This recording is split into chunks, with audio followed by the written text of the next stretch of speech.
mais donc en centre de santé, il y a le même type de procédé au niveau des aides qui existent, mais là, il semble que les jeunes aient un peu moins peur d'aller s'installer parce que au lieu d'être en libéral, ils sont comme salariés en fait. Oui, effectivement, Michel, c'est vrai que là, en tant que, tu disais tout à l'heure, moi, responsable et surtout coordonnateur de pratiquement 25, on a actuellement 25 centres de santé dans le sud, hein, puisque moi, je suis coordonnateur pour le sud, la région sud, puisque Philéris, on a une région nord, une région est et une région sud. Et donc, dans le sud, il y a 25 centres et 65 médecins généralistes dont je suis le coordonnateur. Donc c'est vrai que là je parle un petit peu au nom de mes confrères et notamment des plus jeunes. Et c'est vrai que on a, et je rejoins un petit peu ce que disait David concernant les MSP, puisque aujourd'hui nous, il y a 126 ans que ces centres de santé existent. Hein, donc l'organisation, elle s'est faite forcément depuis longtemps, mais elle est organisée un peu à l'identique des MSP. Et je dirais que moi, j'ai découvert, c'est pour ça que je disais tout à l'heure, j'ai vraiment découvert, ça a été le hasard de découvrir en 2005 ces centres de santé. Qui sont à l'identique en termes d'organisation, mais qui étaient en avance sur leur temps, puisque en 2006, on parlait des MSP, mais je ne savais pas que ça existait déjà sous cette forme-là. Et d'autant plus que depuis 2005, les centres de santé étaient ouverts à tout public, donc à, à tous les assurés sociaux. Effectivement, ce qu'a aujourd'hui un jeune médecin quand il arrive chez nous, pour répondre précisément à ta question, une intégration dans une équipe pluriprofessionnelle qui est faite essentiellement donc déjà de plusieurs médecins généralistes, d'infirmières, d'un accueil secrétariat. On a également un service social et dans certains centres, donc également des médecins spécialistes d'organes et également ensuite des stagiaires infirmières et également des internes puisque la plupart de nos médecins sont également MSU. Donc voilà, donc c'est pour dire qu'on a effectivement un cadre qui est à l'identique avec quand même l'avantage du salariat.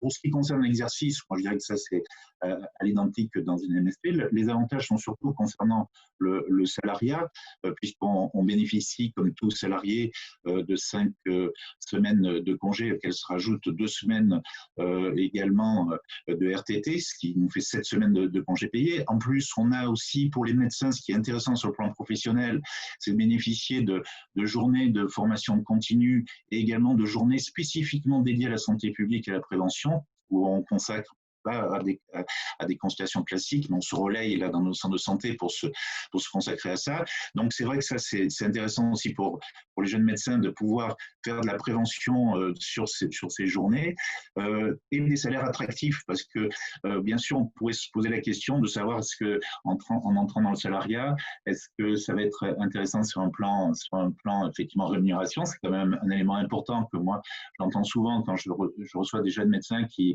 viennent un petit peu prendre quelques renseignements. Et on a des salaires en net qui démarrent pour un médecin qui n'a pas d'ancienneté, qui démarre aux alentours de 6 000 euros pour terminer aux alentours de 8 000 euros, puisqu'on a également une ancienneté qui est prise en compte. Voilà. Merci. Justement, comme tu démarres donc avec tout ce qui est honoraire et fiscalité, je vais donner la parole à Monsieur Didier Laporte pour nous apporter des précisions, parce que c'est aussi ce qu'on entend beaucoup de la part des futurs jeunes médecins, des internes qui finissent. C'est évidemment la complexité de la fiscalité du libéral, la complexité de tenir sa comptabilité, tout ça. Est-ce qu'il y a des aides? Est-ce qu'il y a effectivement des endroits où les jeunes médecins peuvent aller se renseigner, Monsieur Laporte? Oui, bonjour. La Direction générale des finances publiques, depuis qu'elle existe, c'est-à-dire depuis une dizaine d'années, n'est plus comme la Direction générale des impôts qui lui a précédé, n'est plus du tout dans une démarche de sanction, de contrôle, mais met en œuvre une démarche d'accompagnement, notamment des professionnels. Tous les professionnels, médecins compris, quand ils s'installent, doivent se déclarer auprès de leur service des impôts des entreprises. Et celui-là, quel que soit le territoire, est à même d'apporter des renseignements aux professionnels qui s'installent. Et notamment, on parle de salariat, on parle d'exercice en profession libérale, on parle d'exercice sous forme de société. Les modalités d'exercice de la profession ont une influence sur la fiscalité qui est derrière. Les étudiants auront comme support quelque chose que j'ai mis en place sur les différents modes d'exercice de la profession, avec des avantages et des inconvénients. Et vous l'avez vu, dans la partie maison de santé, je mets des avantages et dans les inconvénients, je mets un point d'interrogation parce que je n'y vois pas d'inconvénients. Pour moi, ça me paraît un bon mode d'exercice et quelque chose justement qui peut rassurer de vos confrères qui s'installent et qui, entre guillemets, sont pris en charge, qui ont une garantie de revenus, qui ont effectivement des congés.